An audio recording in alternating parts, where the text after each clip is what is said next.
エモエモ。こんにちは、えもこです。今回は新型 iPad mini 第6世代をレビューします。今回の iPad mini は見た目や性能が大幅にパワーアップしていて気になっている人も多いと思いますので、他の iPad とも比較しながら Apple Pencil の書き心地などを詳しくレビューしてみたいと思います。それでは早速開封していきましょう。中には説明書と USB-C の充電ケーブル、USB-C の AC アダプターが入っていました。おー、小さい、かわいい。今回の iPad mini はたったの 293g でスイッチよりも 100g くらい軽いのでゲームなんかも遊びやすそうです。色は新色のパープルを選んでみました。グレーに近い落ち着いた色で個人的に好きな感じです。裏側にはフラッシュ付きカメラが1つと上下にスピーカーが2つついています。音量ボタンが横ではなく上についていますが、それ以外は iPad Air をそのまま小さくしたような感じです。充電は iPad Pro や Air と同じ USB-C で通信速度が前のモデルよりも10倍くらい速いらしいので、外付けストレージにファイルを移すのが楽になりそうです。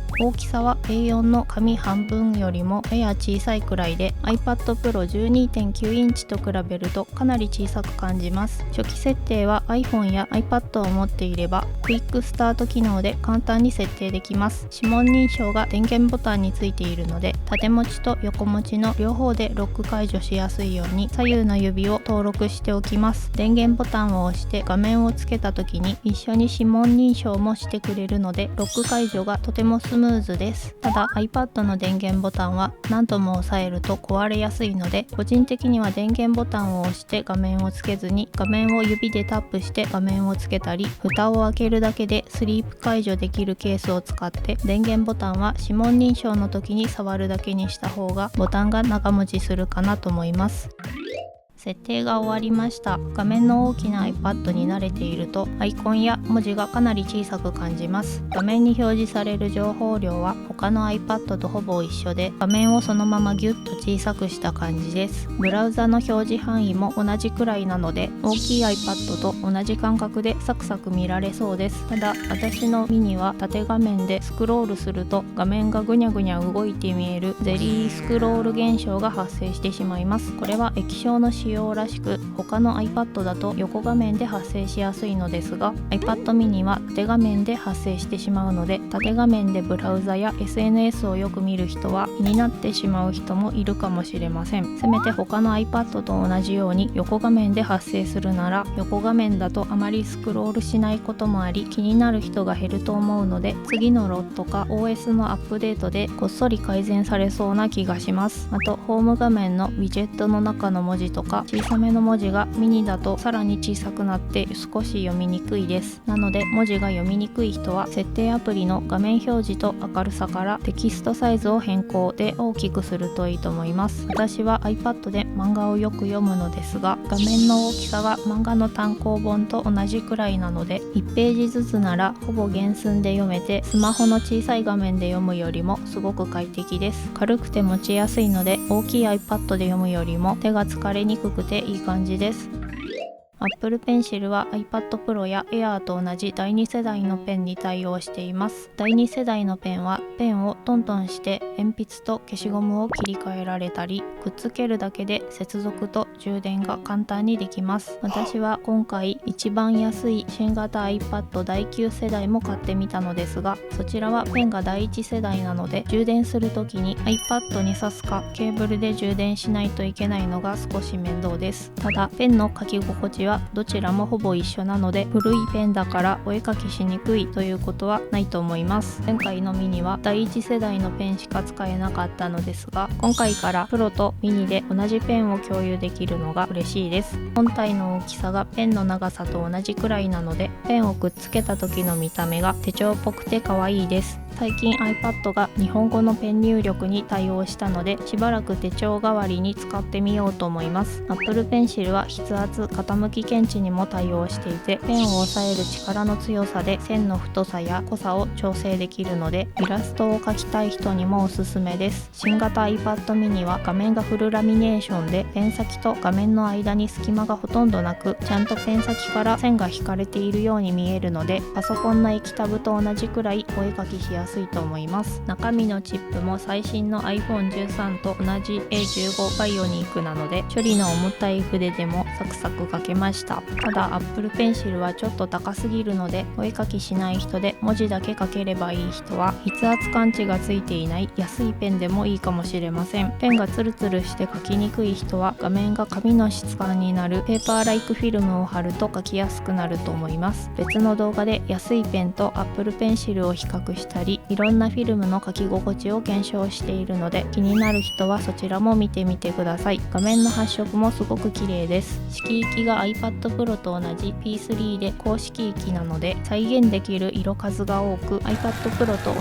じくらい綺麗に見えます。価格がプロの半額なのにすごいです。ちょっとプロの立場がなくなってしまいそうですが、プロは画面がスムーズに動くプロモーションがついていて、画面の残像や Apple Pencil で線を描いた時の遅延が少なかったり、 12.9 インチモデルはミニ LED という新型液晶で黒の表現や明暗のコントラストが他の iPad よりも綺麗になっています。あとプロは単純に画面が大きくて操作しやすいです。 iPad mini は画面が小さいのでアプリのボタンが押しにくかったり、お絵描きできる範囲が狭いので大きめのイラストを描くのは少し大変かもしれません。プロクリエイトのように iPad に最適化されたお絵描きアプリなら、画面上のボタンが少なく小さい画面でもお絵描きしやすいので、ちょっとしたお絵描きならミニでも十分できると思います。なので私は iPad mini ではラフを描いて、仕上げは画面の大きな iPad Pro やパソコンでやる予定です。クリップスタジオのように左手デバイスに対応しているアプリなら、画面上のボタンを減らしてお絵描きのスペースを広くできるので iPad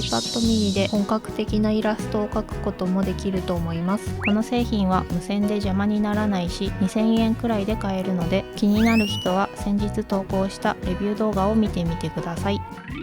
あと iPad mini は横持ちのスマホゲームが iPad の中で一番遊びやすいと思います。サイズがコンパクトで重さが携帯ゲーム機のスイッチライトと同じくらいなので、持ちやすいのはもちろんなのですが、今回から画面下のホームボタンがなくなって縁が狭くなっているので、横持ちの親指操作がしやすいです。グラフィック性能も最新の iPhone13 とほぼ同じですごく高性能なので、処理の重たい 3D ゲームを高画質設定にしてもほとんど処理落ちせずにサクサク動きました。ネットも高速低遅延な Wi-Fi6 や 5G に対応しているので、家のネット環境が速い人はオンラインゲームのラグも少ないと思います。個人的に嬉しいのはスピーカーが上下に2つついているので、画面を横向きにした時に音がちゃんとステレオで聞こえるところです。音量ボタンが上側についているのは少し気になりますが、画面の向きによって音量のプラスマイナスの位置が変わって音量調整しやすくなっているので、慣れれば使いやすいと思います。音回りで人によって気になりそうなのがイヤホン端子がなくなってしまったところです。ミニでイヤホンを使いたい人は変換ケーブルや無線の Bluetooth イヤホンが必要になります。変換ケーブルを使うと USB-C が埋まって充電できなくなるので、 iPad mini で有線イヤホンを使いたい人はこのようなイヤホン端子付きの USB-C ハブを使うといいと思います。手持ちの時は邪魔になりそうですが、机に置いて使う場合は周辺機器をケーブル1本でまとめて iPad に接続できるし、同時に iPad の充電もしてくれて便利だと思います。あとこれは新製品あるあるなのですが、動作が少し不安定なのも気になりました。先ほどもお話しした縦画面で画面をスクロールすると表示がぐにゃぐにゃ曲がって見えるゼリースクロール現象も少し気になりますが、ミニの画面サイズに対応していないアプリが結構あって、画面のレイアウトが崩れていたり黒帯が入ったりするので、今後の修正アップデートに期待です。最後にストレージと価格ですが、 64GB が 59,800 円から 256GB が 77,800 円からになっています。今回 iPhone は一番小さいストレージが 128GB からになったので、 iPad が 64GB で据え置きなのは少し残念です。かといって 256GB を選ぶと値段が結構高くなってしまうので、私はミニをサブ端末として使う予定なのもあり 64GB の方を選びました。